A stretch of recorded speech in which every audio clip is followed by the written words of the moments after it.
तो student question number 12 करते हैं। स्टेटमेंट ध्यान से समझिएगा। So that the relation are defined in the set A of all triangles. अब की बार जो सेट ए है स्टूडेंट्स वो ट्रायंगल का सेट है। ओके, रिलेशन आर क्या डिफाइन है? कह रहा है T1 कोमा T2 एलिमेंट के वो डॉट पेयर जाते हैं कि T1 T2 पे क्या होगा? सिमिलर। अच्छा, T1 T2 कौन है यहाँ पर? सेट ए का एलिमेंट। और सेट ए कौन है? ट्रायंगल का सेट है। तो T1 T2 दो ट्रायंगल है, वो दोनों ट्रायंगल क्या होनी चाहिए? सिमिलर। वो क्या दिखानी है जी? इक्विवेलेंस रिलेशन दिखाना है। फिर ये कह रहा है consider the three right angle triangles T1 with side this and T2 with side this and T3 with side 6, 8 और 10। Which triangle among T1, T2 and T3 are related? बताओ इन तीनों ट्रायंगल में कौन आपस में रिलेट हो रहा है। चलिए स्टूडेंट्स करते हैं इसको। सबसे पहले तो मैं आपको बता देता हूं यहां पर कि जो यहां पर सेट ए है वो किन का सेट है? Set of all triangles. दुनिया के जितने भी ट्रायंगल्स होंगे स्टूडेंट्स उन सब का ये क्या है? सेट है। रिलेशन आर क्या है? T1 कोमा T2 आपस में तब रिलेट होंगे जब T1 क्या होगा हमारा? सिमिलर है किस पे जी? T2 पे। ओके जी, तो रिफ्लेक्सिव तो यही कर लेते हैं। रिफ्लेक्सिव के लिए क्या करना पड़ता है आपको? एक एलिमेंट लेकर चलते हैं। स्टूडेंट्स यहां पर आपने T1 एलिमेंट लिया है किसका? सेट ए का। सेट ए के अंदर कैसे एलिमेंट है? ट्रायंगल। ओके, लेकिन एक बात आप जानते हो स्टूडेंट्स, वी नो दैट कोई भी ट्रायंगल हो वो खुद पे सिमिलर होता ही है। We know that T1 is to T1 itself भी कह सकते हो आप, और ऐसे भी लिख सकते हैं T1 is similar to T2।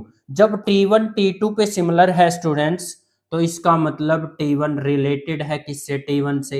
It means T1 coma T1 किस में बिलोंग कर जाएगा? R में। For all T1 belongs to set A, so therefore R is reflexive. Students symmetric समझते हैं। सिमेट्रिक के लिए आपको पता है हम दो एलिमेंट लेके चलते हैं T1 comma T2 belongs to set A B such that. अब T1 और T2 दो एलिमेंट लिए हैं तो T1 कोमा T2 R में बिलोंग कर रहा है, ये लेके चलोगे, और T2 कोमा T1 बिलोंग्स कराओगे R में, ये हमने दिखाना है। ओके जी, अगर T1 कोमा T2 R में बिलोंग कर रहा है तो इसका मतलब क्या है? T1 is related to T2 implies T1 is similar to T2। अगर T1 T2 पे सिमिलर है स्टूडेंट्स इसका मतलब T2 भी तो हो सकता है सिमिलर किस पे? T1 पे टू T1। ओके, तो T2 किससे रिलेट हो गया? T1 से। और T2 T1 से रिलेट हो गया तो T2 comma T1 belongs to R। T1 comma T2 belongs to R लेकर चले थे और T2 comma T1 belongs to R दिखा दिया student. For all T1 comma T2 belongs to set A, so therefore R is symmetric on set A. Transitive करते हैं। Transitive के लिए आपको पता है T1 T2 T3 तीन एलिमेंट लेकर चलते हैं हम सेट के। B such that T1 comma T2 belongs to R implies T1 related to T2। अगर T1 T2 से रिलेट हो रहा है तो इसका मतलब क्या है? T1 is similar to T2 and T2 comma T3 belongs to R, that means T2 related to T3, that is T2 is similar to T3।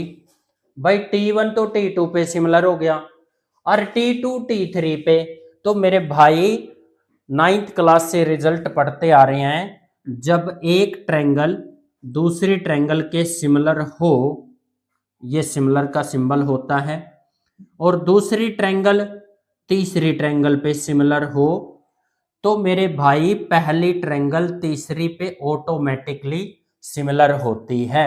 So therefore T1 is similar to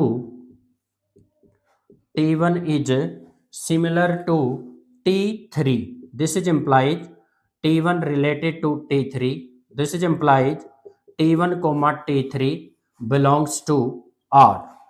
अब आप T1 comma T2 belongs to R, T2 comma T3 belongs to R लेकर चले थे, आपने T1 coma T3 are में belongs करा दिया.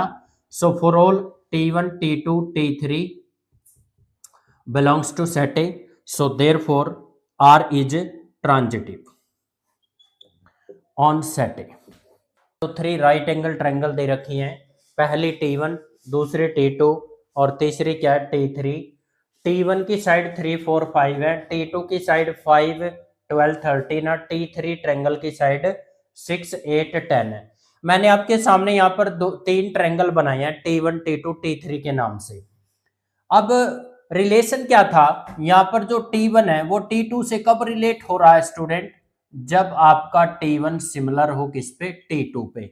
यानी अल्टीमेटली हमें ये चेक करना पड़ेगा ये तीनों ट्रायंगल में आपस में सिमिलर कौन सी है. यह स्टूडेंट्स 10th क्लास की आपको एक बात बता रहा हूं. 10th क्लास में 2 ट्रायंगल सिमिलर कब होती थी, जब 2 ट्रायंगल की कोरस्पॉन्डिंग साइड्स का रेशो सेम हो या फिर उनके कोरस्पॉन्डिंग एंगल इक्वल हो. भाई एंगल की तो इसमें कोई बात हो नहीं रही है, लेकिन यहां पर आपको क्या बताना पड़ेगा कि कौन सी 2 ऐसे ट्रायंगल हैं जिनकी कोरस्पॉन्डिंग साइड्स का जो रेशो है ना वो सेम है, और वो आपको देखते ही पता लग रहा होगा. आप ध्यान से देखिए, in triangle T1 and triangle T3, आप ध्यान से देखिएगा students, in triangle T1 and triangle T3, इन दोनों ट्रायंगल के अंदर देखिए T1 ये रहा, T3 ये रहा, 3 के कोरस्पॉन्डिंग 6 है, तो इनकी साइड्स का रेशो निकाल लिया. कोरस्पॉन्डिंग साइड्स का रेशो निकालना है.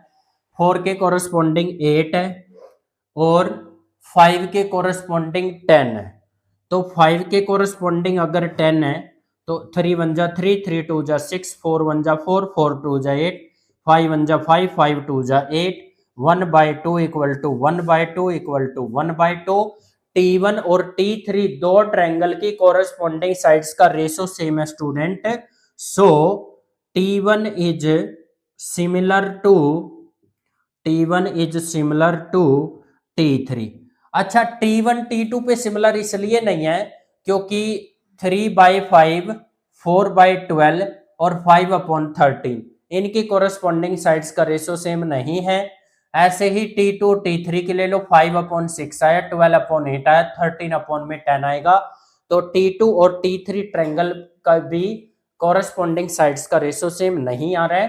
तो यहां पर लिख लेंगे हम, जो T1 और T2 है इस पे ये सिंबल डाल के क्रॉस कर दो. ऐसे ही आप T2 और T3 के बीच में सिंबल डाल के इसको क्रॉस कर सकते हो. सिर्फ T1 ही है जो T3 पे क्या है, सिमिलर है, ये आपस में रिलेट नहीं हो रही है. आइए तो स्टूडेंट क्वेश्चन नंबर 13 करते हैं. So that the relation R, relation जो आर है वो आपका डिफाइंड है स्टूडेंट्स किसमें, in the set A of polygons. Set A है जो यहाँ पर लिख लेते हैं, यहाँ पर here set A is the set of all polygons. Polygons का सेट है स्टूडेंट्स ही. उसके बाद रिलेशन क्या डिफाइन है, and relation R P1 comma P2 are related if P1 and P2 have the same number of sides. ये हमारा relation है. यहाँ पर स्टूडेंट एक सेट दिया, एक रिलेशन दिया है, तो इसको हमने क्या दिखाना है, ये देखो ये कह रखा है इक्विवेलेंस रिलेशन दिखाना है. अब इक्विवेलेंस के लिए तो पहले रिफ्लेक्सिव, फिर सिमेट्रिक और फिर ट्रांजिटिव. तो आइए पहले करते हैं रिफ्लेक्सिव. रिफ्लेक्सिव के लिए आपको पता है सेट का एक एलिमेंट लेकर चलते हैं. Let P1 belongs to set A और B such that P1 and P1 have the same number of sides.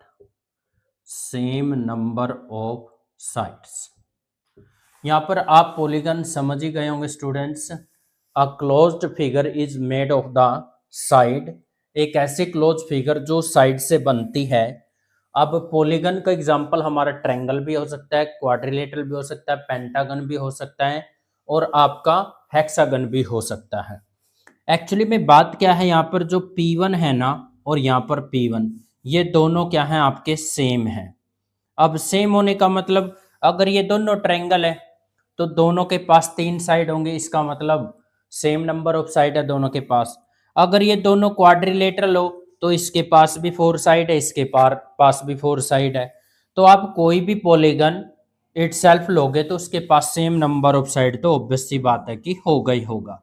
P1 related to P1, that is P1 comma P1 belongs to R for all P1 belongs to set A, so R is reflexive on set A। Friend symmetry करते हैं।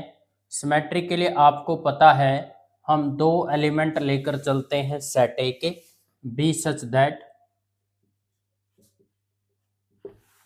अब अगर P1 comma P2 belong कर रहा है R में तो हमें क्या करना है, P2 कोमा P1 को बिलोंग्स कराना है R में। अगर P1 कोमा P2 R में बिलोंग करता है तो इसका मतलब क्या हुआ, P1 related to P2 according to relation. Okay, P1 and P2 have same number of side, have the same number of sides. अब जब ये बात कह दी कि P1 एंड P2 के पास सेम नंबर ऑफ साइड है स्टूडेंट्स, तो क्या ये कहना गलत होगा P2 and P1 have the same number of sides? बिल्कुल भी गलत नहीं होगा ऐसा कहना। इट मीन्स P2 जो है हमारा रिलेट हो गया P1 से, और P2 अगर P1 से रिलेट हो गया तो P2 कोमा P1 किस में बिलोंग कर गया, आपका R में। For all P1 comma P2 belongs to set A. P1 comma P2 R में बिलोंग करके लेके चले थे, P2 कोमा P1 दिखा दिया, तो देयरफॉर R क्या बन गया आपका, सिमेट्रिक ऑन सेट ए। हैं ट्रांजिटिव के लिए आपको पता है 3 एलिमेंट लेते हैं सेट के हम, तो हमने 3 एलिमेंट ये ले लिए P1 P2 और P3। Be such that P1 comma P2 belongs to R, that means P1 related to P2, that means P1 and P2 have same number of sides.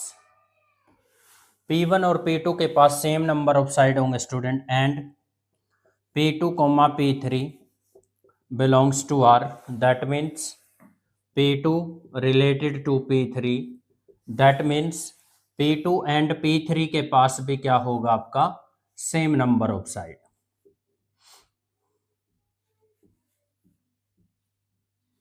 अब जब P1 एंड P2 के पास same number of side है और P2 and P3 के पास भी same number of side है, तो इट मीन्स ये हुआ ना स्टूडेंट्स, फिर तो P1 एंड P3 के पास भी क्या होगा, सेम नंबर ऑफ साइड होगा, same number of sides.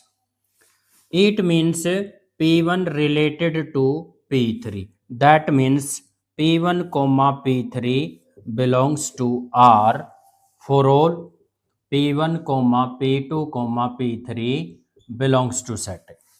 So therefore students R is transitive set A।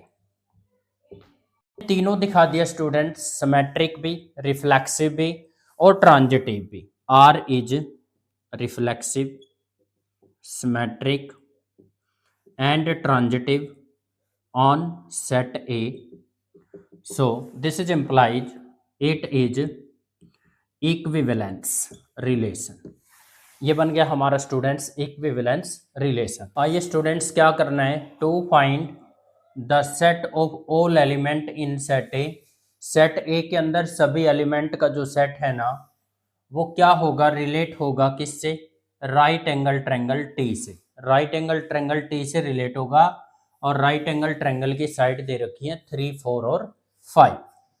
3, 4, 5 यहाँ पर ट्रिपलेट है, यहाँ से भी पता चल रहा है कि हमारा जो टी ट्रायंगल है वो एक राइट एंगल ट्रायंगल है। तो स्टूडेंट्स यहाँ पर एक T1 सेट ले लो।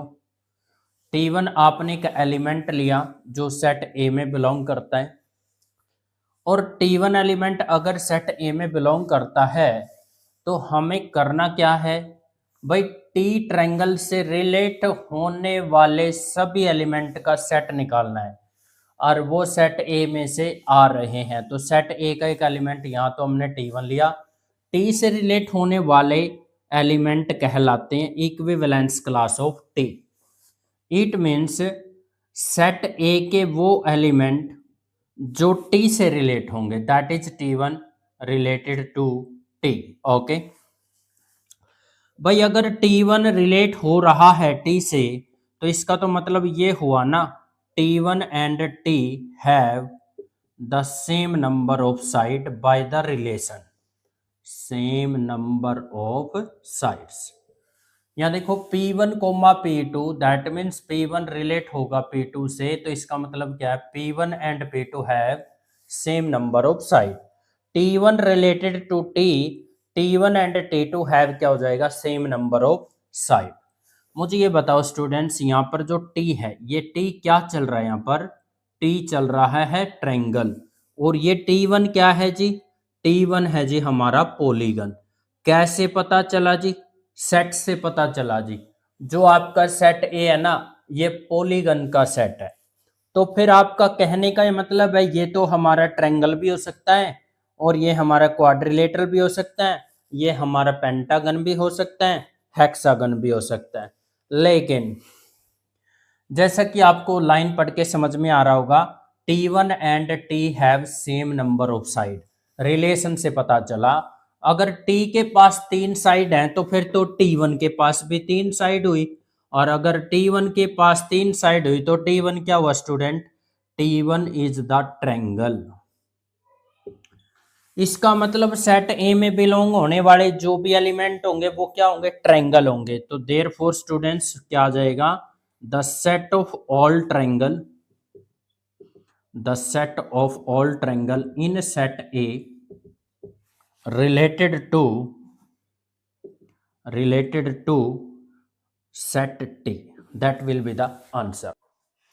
आइए तो स्टूडेंट क्वेश्चन नंबर 14 पढ़ते हैं। क्या कह रहे हैं, let L be the set of all lines in X Y plane. देखिए यहां पर अब जो L है वो आपकी प्लेन में लाइन का सेट है। Okay, R be the relation in L, L कौन है, सेट किसका, लाइन का। ओके जी, रिलेशन आर क्या डिफाइन है, कह रहा है L1 L2 से तब रिलेट होगा जब L1 और L2 आपस में क्या हो स्टूडेंट, पैरेलल हो। सो दैट R को इक्विवेलेंस रिलेशन दिखाना है, और एक एक्स्ट्रा बात क्या पूछ ली, the set of all lines, उन सभी लाइंस का सेट निकालो रिलेटेड टू द लाइन, जो इस लाइन से क्या हो रहा हो स्टूडेंट, रिलेट हो रहा हो। आइए स्टूडेंट्स पढ़ते हैं। सबसे पहले तो सेट लिख लो, क्या है, एल क्या है जी, सेट किनका, लाइंस का, set of all lines in X Y plane. X Y plane में लाइंस का जो सेट होगा वो एल है आपका। रिलेशन आर क्या है यहाँ पर, L1 comma L2 such that L1 is parallel to L1 जो है L2 के क्या होनी चाहिए, पैरेलल होनी चाहिए। आइए स्टूडेंट L लाइंस का सेट है, और यहां पर L1 L2 से तब रिलेट होगा जब L1 लाइन L2 के क्या हो, पैरेलल। आइए तो रिफ्लेक्सिव करते हैं। रिफ्लेक्सिव के लिए आपको पता है एक एलिमेंट लेके चलते हैं सेट का। एलिमेंट लिया क्या, L1, L1 एक लाइन है और L एक लाइन का सेट है, कंफ्यूज ना हो, बी सच दैट। यहां पर मुझे ये बताओ क्या आपका ये रिफ्लेक्सिव है, देखते हैं जी। आपको L2 की जगह भी L1 रख देना है, और ये पैरेलल का सिंबल होता है स्टूडेंट्स। मुझे ये बताओ क्या कोई लाइन खुद पे पैरेलल होती है, यस ऑफ कोर्स। तो यहां पर देखेंगे, यहां पर लिखेंगे we know that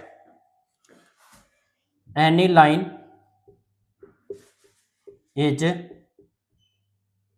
parallel to itself।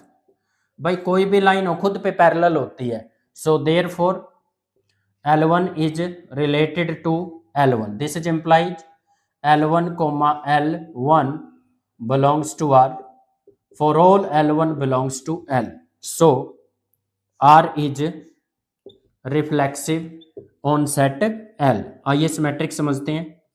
Symmetric के अंदर दो एलिमेंट लेकर चलते हैं, L1 comma L2 belongs to set L be such that L1 comma L2 लेकर चलते हैं R में से और L2 comma L1 प्रूव करना होता है।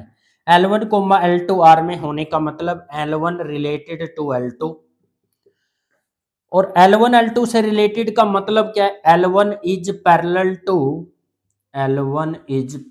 To L2। जब L1 लाइन ये है और L2 लाइन ये है, L1 L2 पे पैरेलल है तो L2 भी L1 पे पैरेलल है, फिर तो L2 इज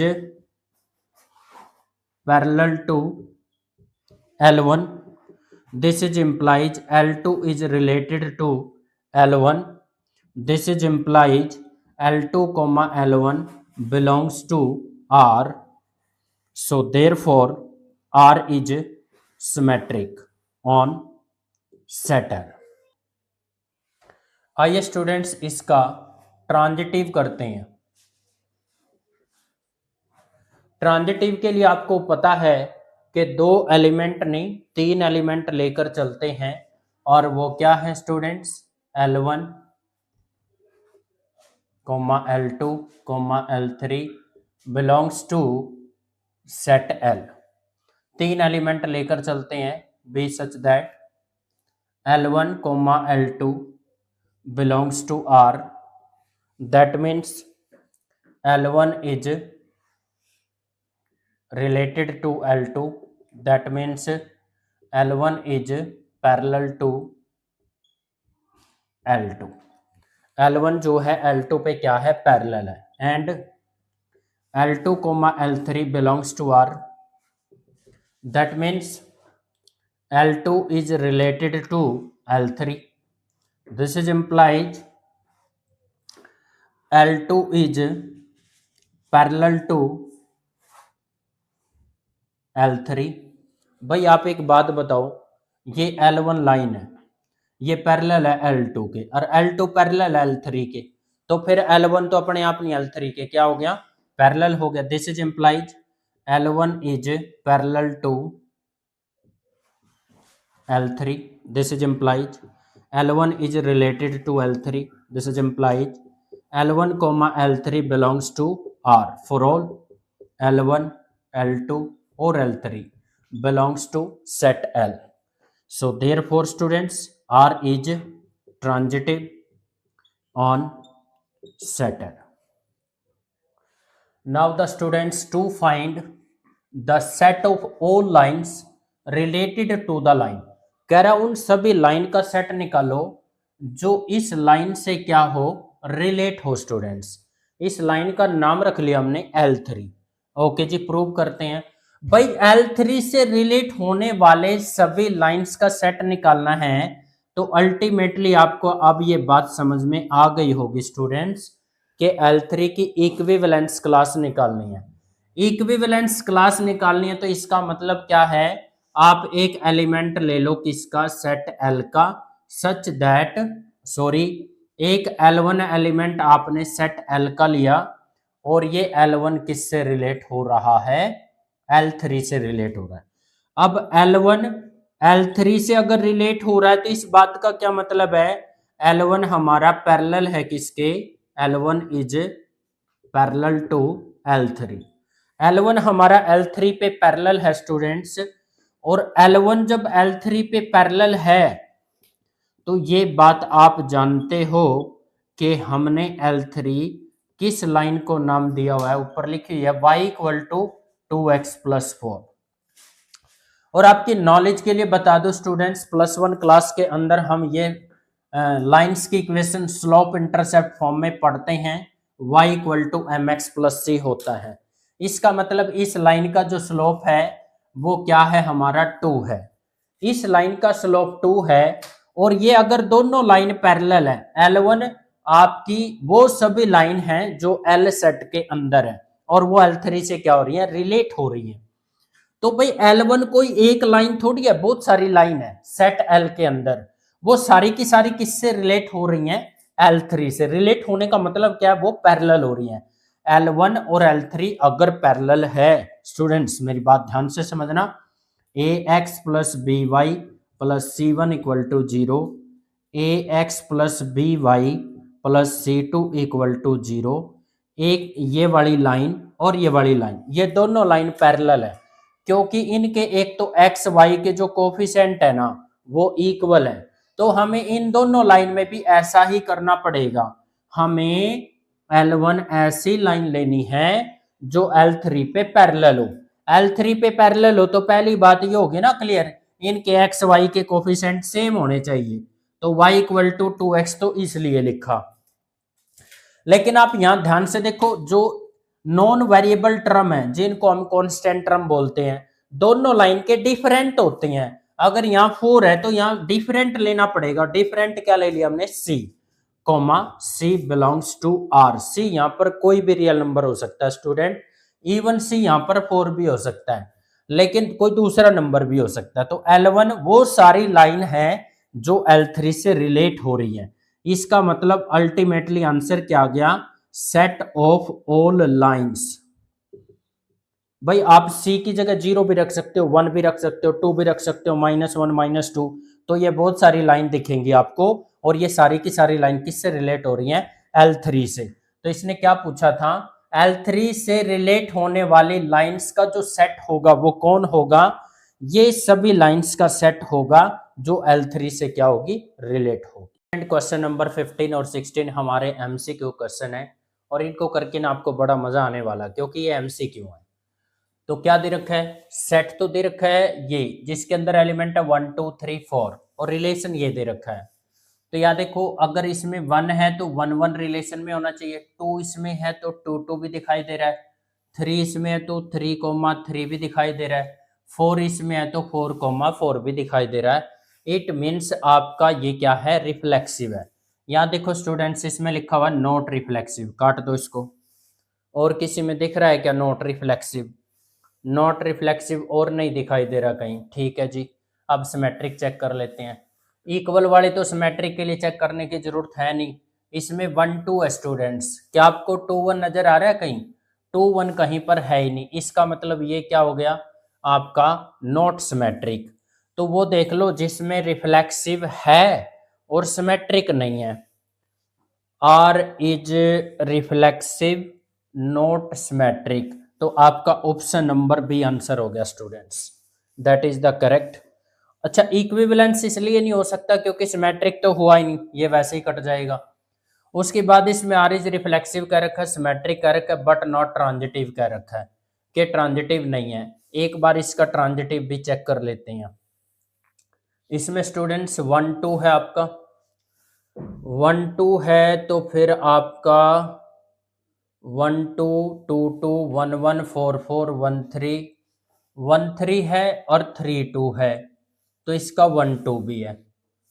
1 2 है इसका सेकंड एलिमेंट, और इसका सेकंड ये भी है, और हम ले नहीं सकते, इसका मतलब ये हमारा जो है ट्रांजिटिव भी है। ट्रांजिटिव इसके अंदर यस है स्टूडेंट्स, तो ऑप्शन नंबर बी ही आंसर आ जाएगा। ना आपका ए है, ना आपका डी है, ना सी है, तो option number B correct answer. आइए students, one more MCQ question. इसके अंदर क्या दे रखा है, आर एक रिलेशन है, सेट एन दे रखा है, जो कैपिटल एन सेट होता है वो नेचुरल नंबर का सेट होता है।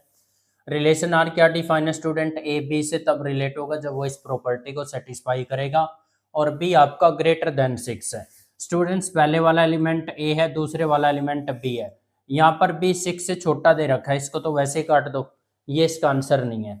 यहाँ ये ए है, ये बी, ये ए, ये बी, ये ए, ये बी, बहुत ही आसान है, बस प्रॉपर्टी सेटिस्फाई करा दो। इसमें ए की वैल्यू 3 रखी आपने, बी की वैल्यू 8 रखेंगे तो 8 - 2 6 आया, तो ये सेटिस्फाई नहीं कर रहा है। ए की वैल्यू आप यहाँ पर 6 रखोगे, 8 की जगह 2 रखोगे, लेफ्ट साइड राइट के इक्वल आ रही है, तो ये सेटिस्फाई कर रहा है।